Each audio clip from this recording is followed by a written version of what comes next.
আর এবার আপনাদের দেখাবো হাওড়ায় ফের বাড়ি বিপর্যয়। হাওড়া পুরসভার 27 নম্বর ওয়ার্ডে হুড়মুড়িয়ে ধসে পড়ল একটা পুরনো বাড়ি। মল্লিক ফটক এলাকায় বাড়ি ধসে পড়েছে এইভাবে। পুরনো বাড়ি ধসে বিপর্যয়, ধস সরিয়ে একজনকে উদ্ধার করা হয়েছে। একেবারে ভেঙে পড়ার মুহূর্তের ছবি সিসি ক্যামেরায় ধরা পড়েছে, সেই ফুটেজ দেখাচ্ছি আপনাদের।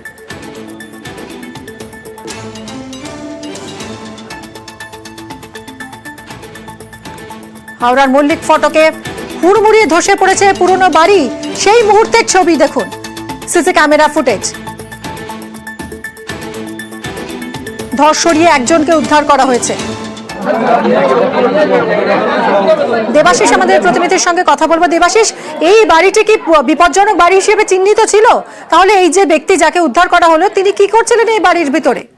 দেখো, একেবারে হাওড়া পুরসভা 27 নম্বর ওয়ার্ড মল্লিক ফটক এলাকায়, সেখানে এই বাড়িটি কিন্তু দীর্ঘ পুরনো একটি বাড়ি, যেটির মেরামতির কাজ করছিল এই বাড়িওয়ালা। হঠাৎ করেই দুপুরবেলা এই বাড়িটি হুড়মুড় করে ভেঙে পড়ে। তার কারণ বেশ কয়েকদিন ধরেই টানা বৃষ্টিতে এই সব পুরনো বাড়িগুলির হাল কিন্তু অতিরিক্ত খারাপ হয়ে পড়ে এবং এই মেরামতি কাজের সময় হঠাৎ করে হুড়মুড়িয়ে বাড়িটি ভেঙে পড়ে।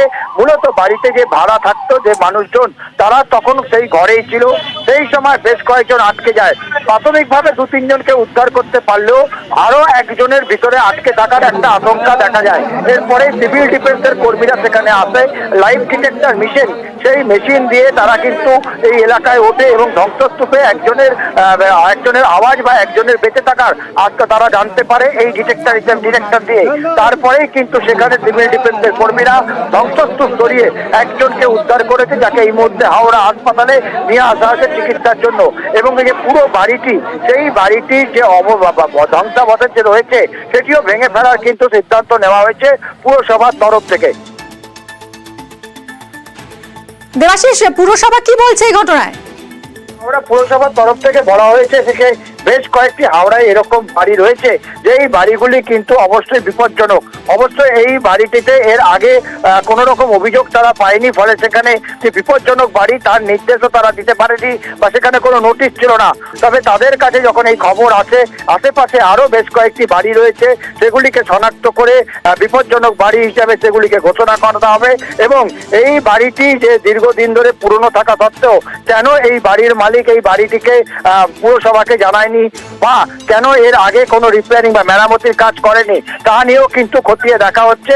এবং বাড়িওয়ালাকে একটি নোটিশ দিয়ে পুরসভা পুরো বিষয়টি জানতে চাইবে যে কার অনুমতি নিয়ে এই পুরনো বাড়িটিকে মেরামতির কাজ চলছিল। তবে অবশ্যই পুরসভার তরফ থেকে বলা হয়েছে এর আগে এই এলাকা থেকে কোনো অভিযোগ আসেনি, সেই কারণেই কিন্তু এই বাড়িটি যে বিপজ্জনক তারও কোনো নির্দেশিকা দেওয়া দিতে পারেনি, ফলে সেই কারণেই এই দুর্ঘটনা। তবে ভারী বৃষ্টির পরে আরো হাওড়া এরকম বহু বাড়ি রয়েছে যেগুলির বিষয়ে কিন্তু ইতিমধ্যেই নড়ে চড়ে বসেছে হাওড়া পুরসভা। দেবাশিস, আহত ব্যক্তি কেমন আছেন এখন? আহত ব্যক্তিকে এই মুহূর্তে হাওড়া হাসপাতালে উদ্ধার করে নিয়ে যাওয়া হয়েছে, তার চিকিৎসা চলছে। এছাড়াও এই ঘরেই আটকে পড়া আরো একজন মহিলা, তাকেও কিন্তু হাসপাতালে নিয়ে আসা হয়েছে। উদ্ধারের পর সে অল্প বিস্তর অবশ্যই আহত হয়েছেন। তবে এর থেকে আরো বড়সড় দুর্ঘটনা ঘটতেই পারত। যদি কোনো কারণে বাড়ির পুরো অংশটি ভেঙে পড়তো, তাহলে কিন্তু বেশ কয়েকজনের মৃত্যুর আশঙ্কা মৃত্যু হতে পারত বলে পুরসভা বা পুলিশ প্রশাসনের তরফ থেকে মনে করা হচ্ছে। আর যারা এই আটকে গেছিলেন বা যাদেরকে উদ্ধার করা হয়েছে, তাদেরকে ইতিমধ্যেই হাওড়া হাসপাতালে চিকিৎসার জন্য নিয়ে আসা হয়েছে। ধন্যবাদ দেবাশিস।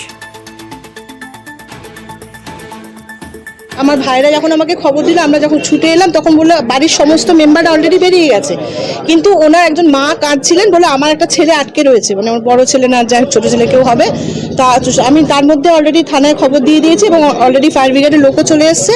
তো এসে তার মধ্যে আমরা রেস্কিউ করে ফেলেছি। ওনার একটা ছেলে ছিল এবং বাড়ির সবার অনুযায়ী আর কেউ আটকেনি।